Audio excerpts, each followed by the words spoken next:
Thank you, Rod. And thank you, William. What a relief to hear a speech of a party leader who looks and sounds honest. And what a contrast with professional politicians. I, in my ill-gotten youth, misspent youth, worked for the Labour Party with the red and yellow badge on my jacket, knocking on doors unendingly. And then I went to Glasgow and I discovered the corruption of the Labour Party, and I joined the Tories. And after a number of years with the Tories, fed up by David Cameron, I found the SDP. And here I am.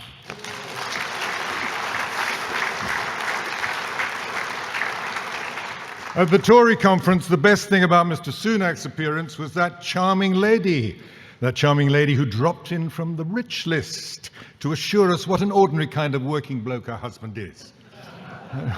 By the way, did you know that Mr. Sunak is twice as rich as King Charles III? Yeah, not bad, is it? Not bad for an ordinary working man. I didn't hear much about Keir Starmer in the last couple of weeks or so. I didn't watch, I'm sorry to have to say, but my daughter did, and my daughter told me she'd watched the conference speech of Keir Starmer on TV. To be honest, I was rather pleased because she was taking an interest in politics. And her opinion is always worth hearing as she listens very, very carefully. So I said, great, tell me, what was Keir Starmer talking about? There was a pause. She thought very carefully. And then, do you know what she said? She said, I don't know, he didn't say.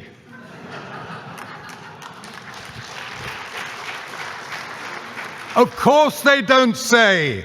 The horrors staring at them in the face can't be told to people like you and me. And that's what I want to share with you in my 20 minutes today. The big issues facing the country and how to tackle them. I'm going to argue that we need to change our democracy, redevelop our economy, and revitalise our diplomacy. By not coming clean with us, the professional politicians betray us. By the way they've tried to cover up the problems, they betrayed the young generation in particular. They betrayed us all by their indifference. We'll come to that in a moment. But first, back to Westminster. Round the corner from here, as we all know, is Whitehall.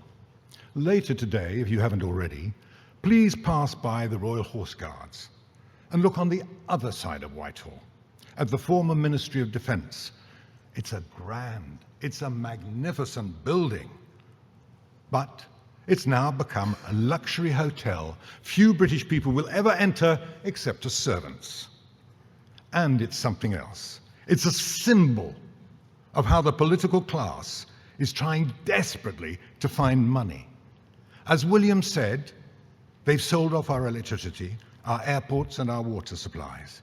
The list is endless. Shops, offices and schools. Your GP surgery is probably owned by a conglomerate owned and based in the Cayman Islands. It's not just public property that's being lost. It's the companies which supply us, export for us, and support jobs, families, and communities that have been lost. And let me tell you about my marmalade. I'm very keen on marmalade. I used to make it myself, but I don't have time any longer. I've got very cross about my marmalade supplies. It's not Waitrose, it's Morrison's. Where I live, Morrison's provides the best value and variety of any supermarket, or did. It was bought last year by CD&R, a foreign private equity firm, and now Morrison's is posting vast losses for the first time ever. The price of many groceries has risen, and the price of my marmalade has doubled. From annual profits of 201 million, that's not the price of my marmalade, by the way, that's the profits that they used to have, it now, this year, has a loss of 1.5 billion, and jobs are being cut. British jobs. William's already reminded us of Cadbury's. Prime Minister Gordon Brown let that be bought by foreigners. Is there anybody here who remembers that Britain had the most advanced chemicals conglomerate in the world, ICI? Gone. Gone. We sold Pilkington Glass, P&O, Abbey National, Scottish Power, Scottish and Newcastle breweries, and that's just the biggies. The politicians have encouraged selfish and irresponsible business managers to flog their high-tech businesses to foreigners. It's not just profits that go abroad, it's the taxes, the jobs, and the R&D. The former Ministry of Defence, now a plum hostel for global celebrities, is just a symbol for the flogging off of Britain's capital to fund daily expenses.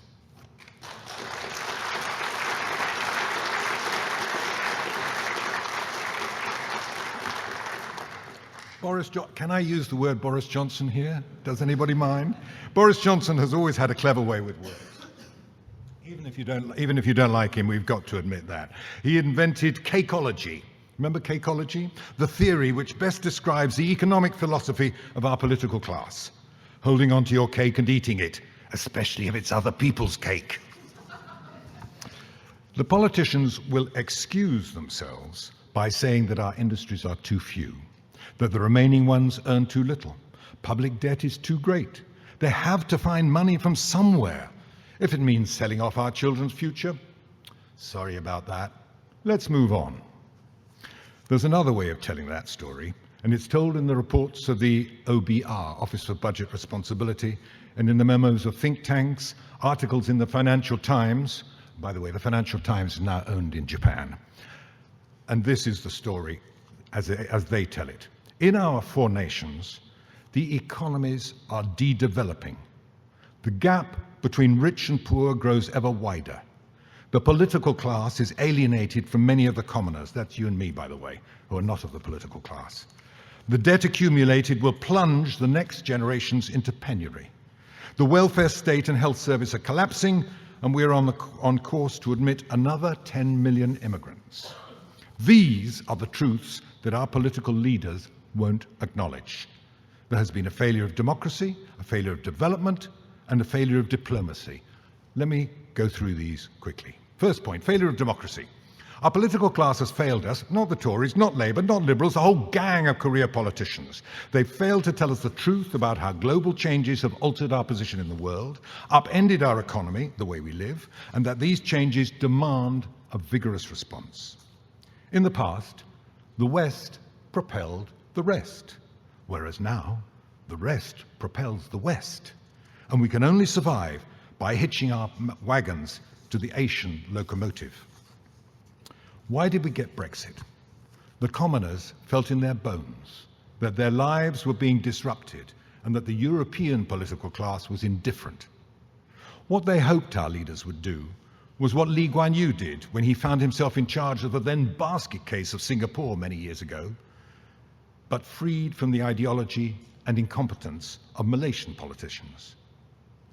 What we wanted was for our politicians to do what Lee Kuan Yew did, shrewdly recalculate the global economic order, find opportunities for us and our children and grandchildren, and develop them here at home.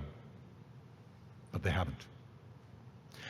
Because professional politicians don't vote for what their electors need. They vote for what their party bosses, the people who control their careers, tell them to vote for. And all the latest ideology that they think will please their activists. But that's the political class. They think of the next election. We think of the next generation.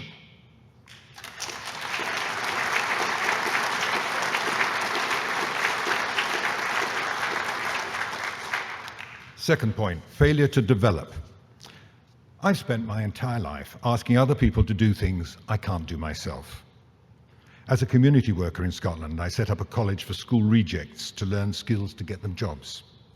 The real doers weren't me, but technicians and skilled construction workers. When I was a TV producer and media company boss, I brought together great directors, scriptwriters and reporters to do the tough work, better guys than I'll ever be. And it's been the same when I set up a research centre and a school. Putting great doers together is a political skill. It's not a very high-order skill, certainly not as high order as being an engineer, a digital architect, or the owner of a grocery business. But it's the one skill that our politicians ought to have, but they don't have. They need to bring people together to get this country back on its feet again. So when I hear politicians from Liz Truss to Keir Starmer promise that they will somehow transform Britain, I say, really? I think They're either deluded or lying.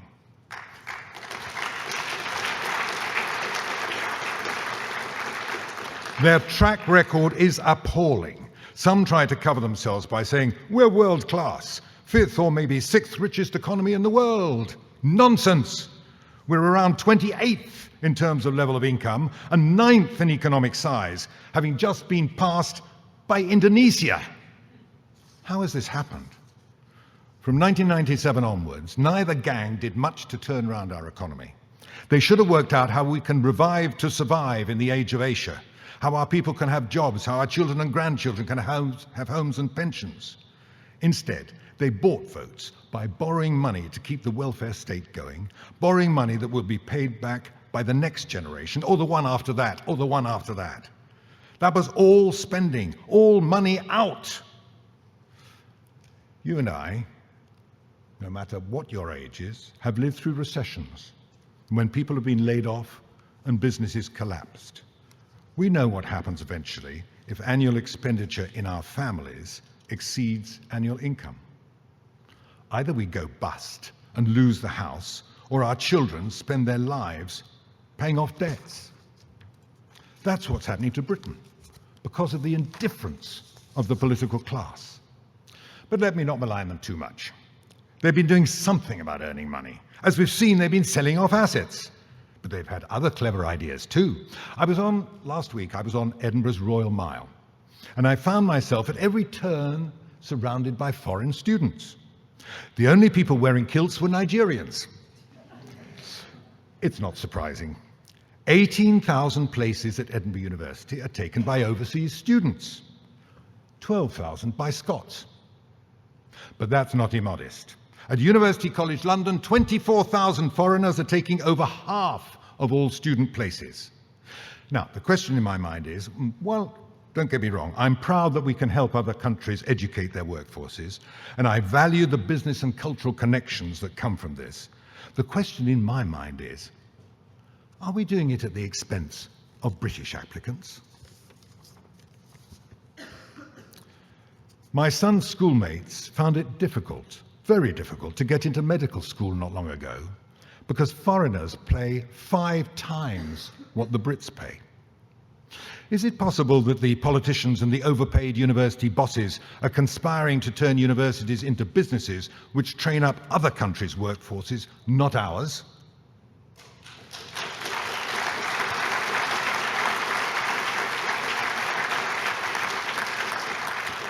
Even these terribly enterprising approaches are not enough. I suppose you've seen what I referred to a moment ago, the recent OBR report.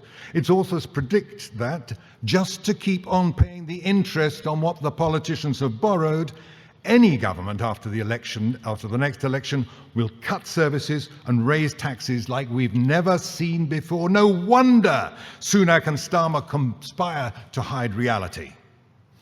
I say that what we need is not cuts, not selling off young people's futures, but a massive program of economic development.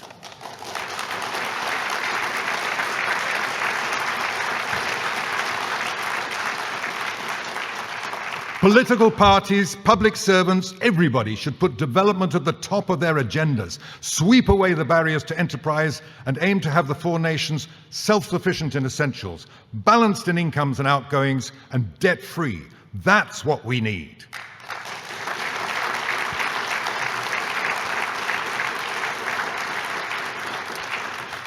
Finally for today anyway, there's a failure of diplomacy.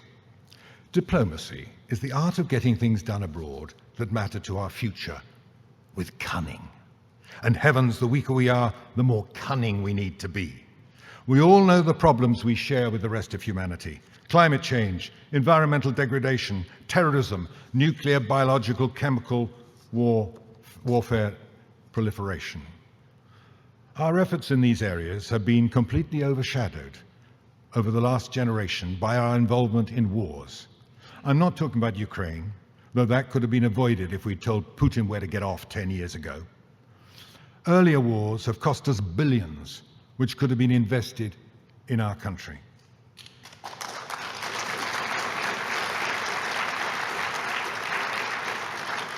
Thank you. I think most of the British people are with us on that. It was a Labour government that stirred up the mass murder of Muslims in Iraq and Afghanistan, the Tories who encouraged the ruin of Syria and Libya. Today, the Taliban are back in power. Syria's Assad is once more our friend. Don't you think that if Saddam Hussein and Colonel Gaddafi had been lucky enough to remain alive, we'd been inviting them to Buckingham Palace today? These wars have been of no benefit to our people.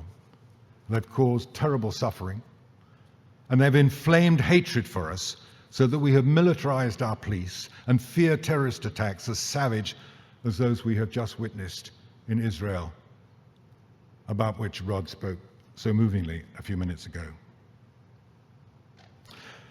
After turning much of the Muslim world against us, that's 24% of the world's population, our political class baited China. That's 23% of the world's population. Now, British politicians' maths is famously not very good, but I think that makes nearly 50% of the world's population our politicians have turned against us. Quite an achievement. Of course, China has a wretched communist government, which, like India and Saudi Arabia, appears to be involved in genocide. But what is the benefit to those poor victims or to our people to alienate the world's most dynamic economy? These horror shows work well as distractions from the real existential problems that our country has and that our politicians do not confront. With all our faults, all our problems, it is to these four nations that most refugees and economic migrants want to come. Does Saudi Arabia have an immigration problem? Are people beating down the door to get into China, Russia, or Venezuela? Only Jeremy Corbyn and his pals, and even they're putting off the happy day when they can emigrate. But seriously, our role, the role of these four nations in the world, is, it seems to me, to remind people, by example, not invasion, that there exists a fair and humane society which respects human life and freedom.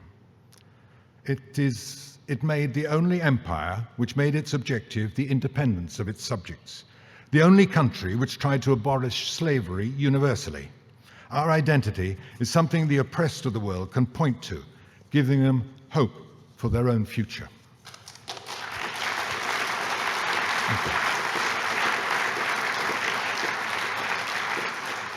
Instead of posturing like 19th century imperialists, our political leaders should seek by every means to befriend the world in the interests of our future generations and to project that identity.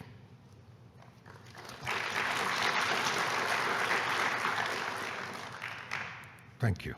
Let's sum up.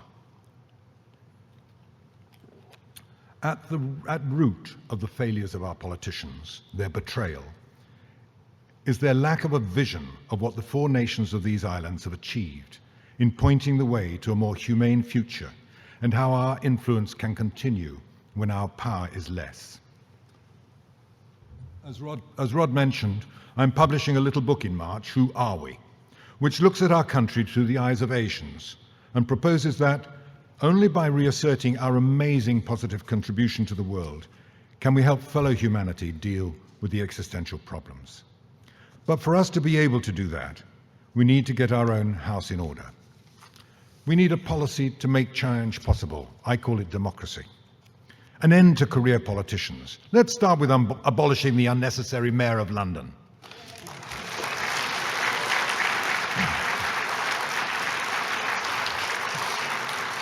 I'm glad you like that. I had a certain doubt. I said to John Lloyd just before, I don't know what people are going to say about that. Will they think I'm nuts? And we should get the legislature, that's Parliament, made up of representatives of the people, not careerists. As long as we elect party hacks, we have no hope.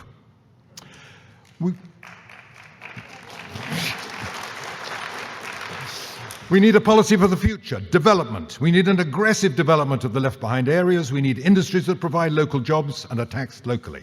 Local authorities should make enterprise their overriding objective, earn their own income and run all services locally as in Sweden and France. Incentives, enterprise zones, recruitment of best global talent, anything to build the jobs and communities of the future.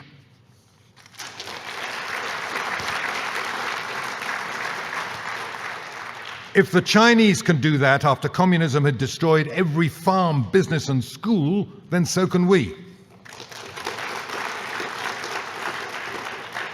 And we need a policy for collaboration, diplomacy.